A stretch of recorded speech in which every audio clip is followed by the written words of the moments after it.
Menga atakudzwa Sebastian ndiwe munotaura chidaidzisa sezvandinoda mututu tapiwa tamire nyaya pamberi penyu. Nyaya ndeyekudanana nemukadzi wangu, ndoda kuripwa ane mboo dzako chitupa nemari yedare. Saka Menga takudzwa Sebastian arira kutaura chadauripwa nacho. Udauripwa nei? Taura.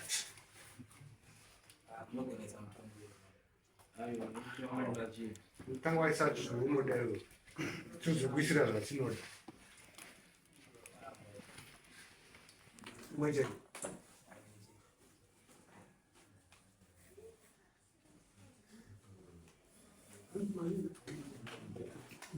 mweyo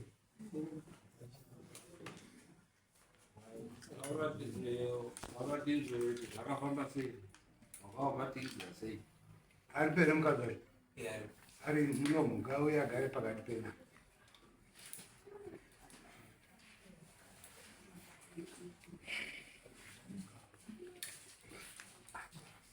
Unonzi anizita Faith.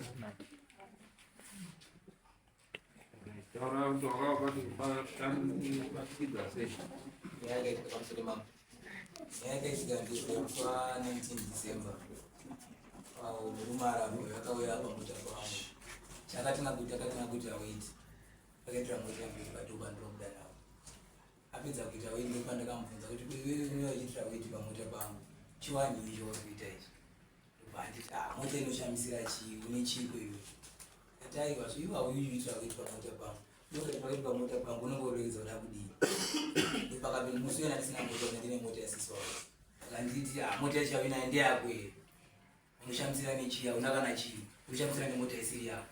Ndikati wongwe unoshamisa nemota isiri yako iwe zvawakaita mari wakaita ukatengesa iwe wakaita ane natsimuda chinochiitwa ndopakanditi ini mashoko unotaura nomamiriri here chikanzi mukadzi wakana vanogara naye apa ndikachitonditsonya zisonozizira kuti nditi noizi naipa pandakati ayo ndimugezegeni nyara ndopandakauya ndinomubvunza mukadzi aya kuti ndakamira zvakadai so wakamuchiita here. Pandakamubvunza mukadzi akaramba ndobva taiva chanomubvunza mangwana ndobva mangwana ndobva auya achimubvunza akabvunza ndopakakumbira rega achiti asuri kukumbira rega kuna ndakadhakwa matauro shoko randakataura ndopandakati aiwa inyaya kuti nditaure tiri tega tiri panapa nyaya inedzi chinenge ndendeka mumakuru nyaya inotungirwa ikoko.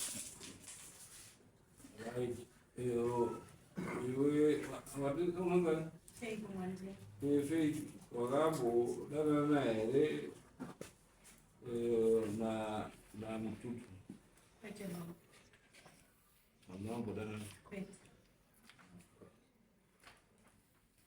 mututu ambodana here na Faith Apete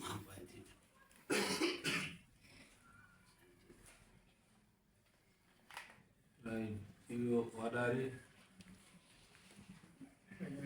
kana zvakazomira sei iyo hauna kudanana naye uchizotanga kutaura kuti ndakasvira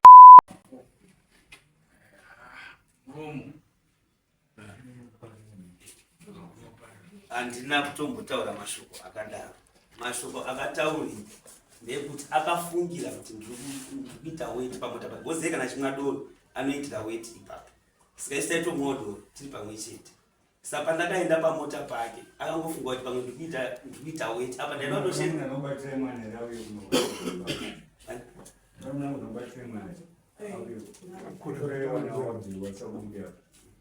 iye akatofunga kuti